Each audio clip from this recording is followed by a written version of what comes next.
Assalamualaikum warahmatullahi wabarakatuh. Halo semuanya, nama saya Jihan Salsabila dengan NIM 2261000019. Saya merupakan mahasiswi dari Universitas Potensi Utama Medan. Adapun video saya kali ini yaitu untuk memenuhi tugas dari Bapak Edi Kristianta Tarigan, SHMH dalam mata kuliah Hukum Acara Pidana. Pada video kali ini saya akan membahas mengenai tersangka dan terdakwa dalam Kitab Undang-Undang Hukum Acara Pidana. Tersangka adalah seorang yang karena perbuatan atau keadaannya berdasarkan bukti permulaan patut diduga sebagai pelaku tindak pidana. Hal ini tertuang dalam pasal 1 angka 14 KUHP. Berdasarkan pasal 25 Peraturan Kepala Kepolisian Negara Republik Indonesia nomor 6 tahun 2019 tentang penyidikan tindak pidana menyebutkan paling sedikit 2 alat bukti yang didukung barang bukti, maka seseorang dapat ditetapkan sebagai seorang tersangka.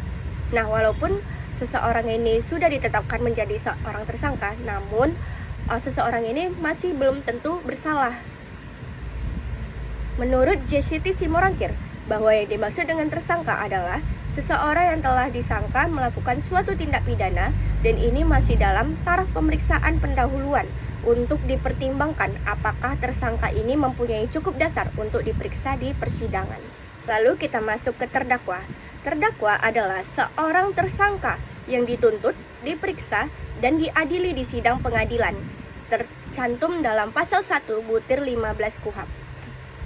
Nah, secara sederhananya dapat dikatakan bahwa apabila masih dalam proses penyidikan dan penuntutan sebelum perkaranya dilimpahkan ke pengadilan, pelaku disebut sebagai tersangka.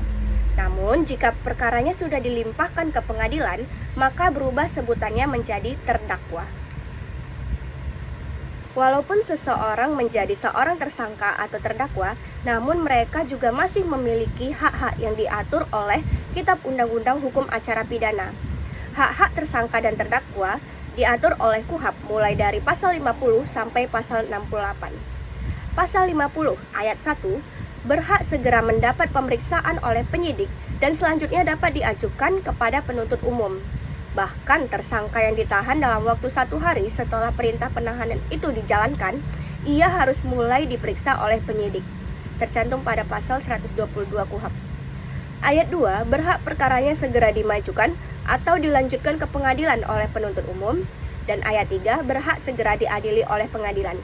Nah, mengapa tersangka mendapatkan hak untuk segera mendapatkan pemeriksaan, segera perkaranya dimajukan, dan segera diadili oleh pengadilan? Karena untuk menjamin atau memberi kepastian hukum terhadap tersangka atau terdakwa.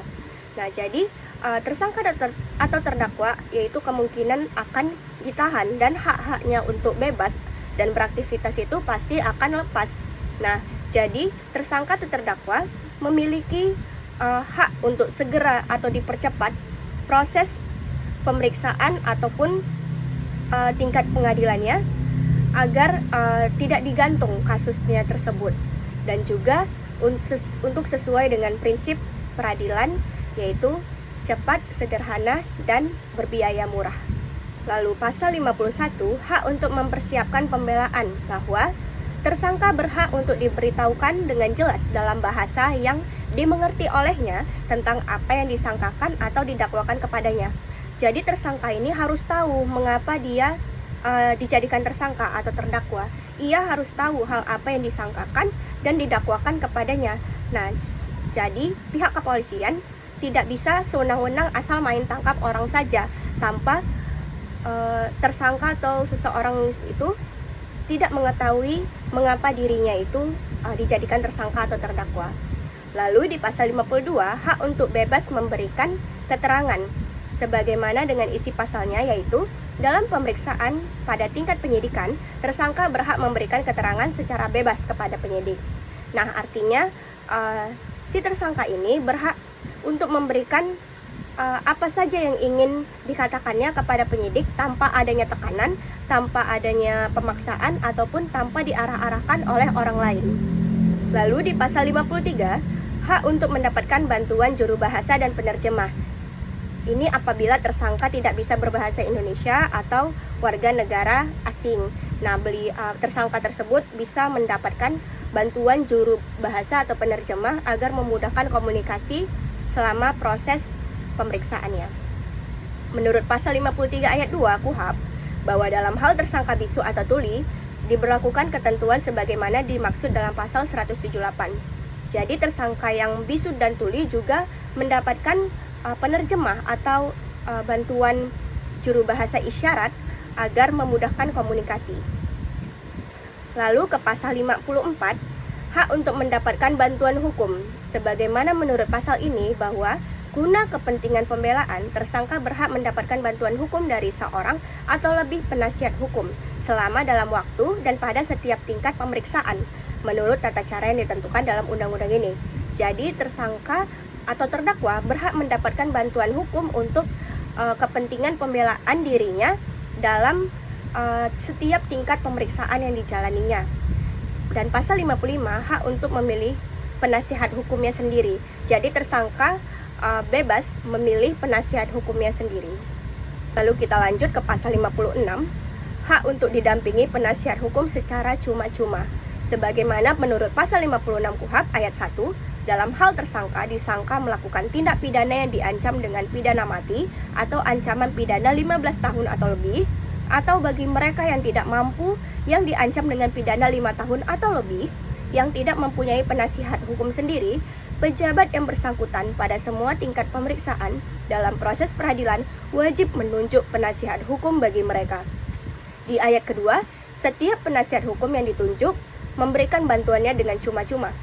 Jadi, apabila terdapat syarat seperti seorang tersangka diancam dengan pidana mati atau ancaman pidana 15 tahun atau lebih, atau ancaman pidana di atas 5 tahun namun ia tidak mampu, maka dia seorang tersangka atau terdakwa itu mempunyai hak untuk wajib menunjuk penasihat hukum bagi mereka secara cuma-cuma.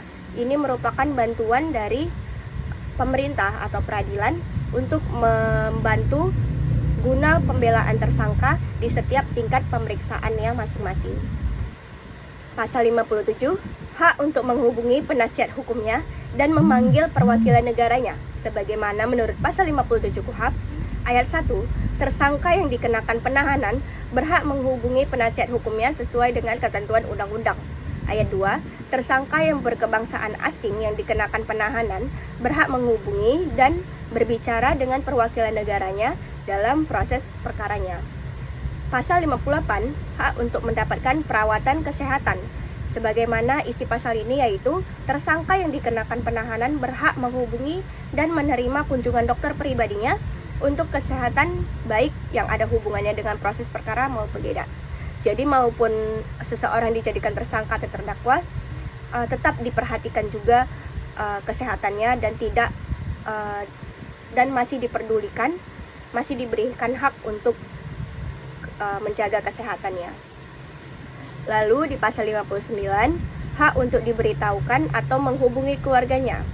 Tersangka yang dikenakan penahanan berhak diberitahukan tentang penahanan atas dirinya oleh pejabat yang berwenang pada semua tingkat pemeriksaan dalam proses peradilan, kepada keluarganya atau orang lain yang serumah dengan tersangka, ataupun orang lain yang bantuannya dibutuhkan oleh tersangka untuk mendapatkan bantuan hukum atau jaminan bagi penangguhannya.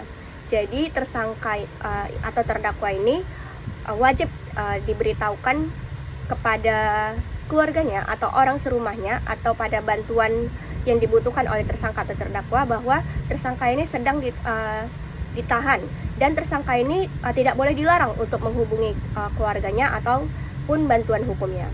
Lalu di pasal 60, hak untuk menghubungi dan menerima kunjungan.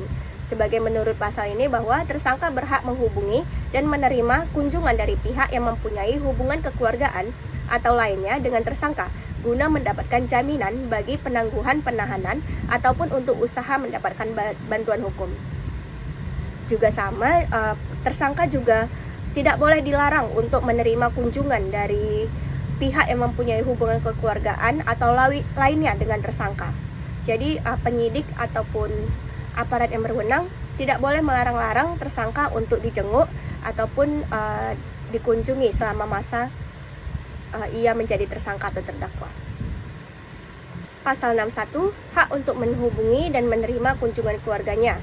Sebagai menurut pasal ini bahwa tersangka berhak secara langsung atau dengan perantaraan penasihat hukumnya menghubungi dan menerima kunjungan sanak keluarganya dalam hal yang tidak ada hubungannya dengan perkara tersangka untuk kepentingan pekerjaan atau kepentingan kekeluargaan. Nah, jadi tersangka ini bisa menghubungi keluarganya maupun itu melalui perantara penasihat hukum dan menerima kunjungan dari orang yang tidak ada hubungannya dengan perkara, misalnya untuk kepentingan pekerjaan tersangka atau terdakwa. Pasal 62, hak untuk surat menyurat. Ayat 1, tersangka berhak mengirimkan surat kepada penasihat hukumnya ataupun sanak keluarga setiap kali yang diperlukan olehnya.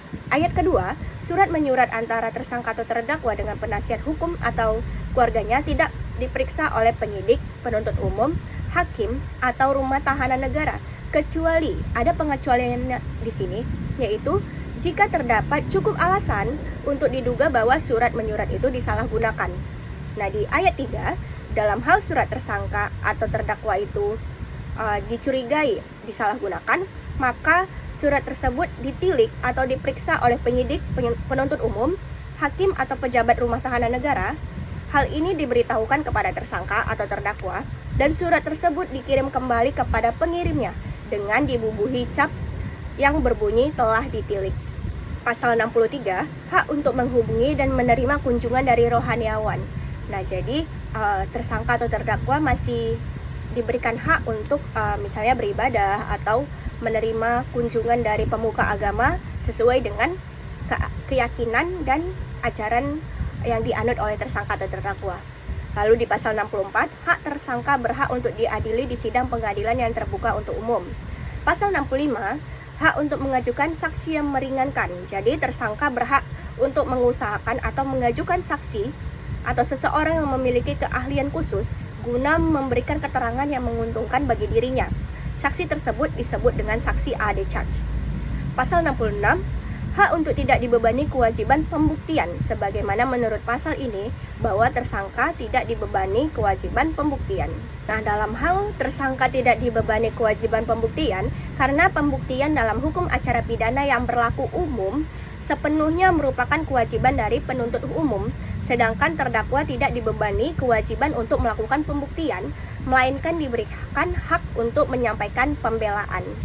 Pasal 67, terdakwa atau penuntut umum berhak untuk minta banding terhadap putusan pengadilan tingkat pertama, kecuali terhadap putusan bebas, lepas dari segala tuntutan hukum yang menyangkut masalah kurang tepatnya penerapan hukum dan putusan pengadilan dalam acara cepat. Nah, jadi terdakwa atau penuntut umum yang tidak puas dengan hasil yang sudah diputus oleh hakim berhak untuk meminta banding terhadap putusan pengadilan tingkat pertama tersebut. Lalu di pasal 68, tersangka atau terdakwa berhak menuntut ganti kerugian atau rehabilitasi sebagaimana diatur dalam pasal 95 dan selanjutnya. Nah, ini jika tersangka dan terdakwa misalnya terbukti tidak bersalah. Nah, jadi kan banyak kerugian yang sudah dialami oleh tersangka atau terdakwa, banyak waktu yang terbuang atau banyaknya hal-hal yang merugikan. Tersangka dan terdakwa dapat menuntut ganti kerugian atas yang dideritanya selama ini. Ada rehabilitasi karena sudah diatur oleh KUHP. Baik, sekian penjelasan saya mengenai tersangka dan terdakwa dalam Kitab Undang-Undang Hukum Acara Pidana. Apabila terdapat kesalahan kata atau informasi, saya mohon kritik dan saran pada kolom komentar. Terima kasih.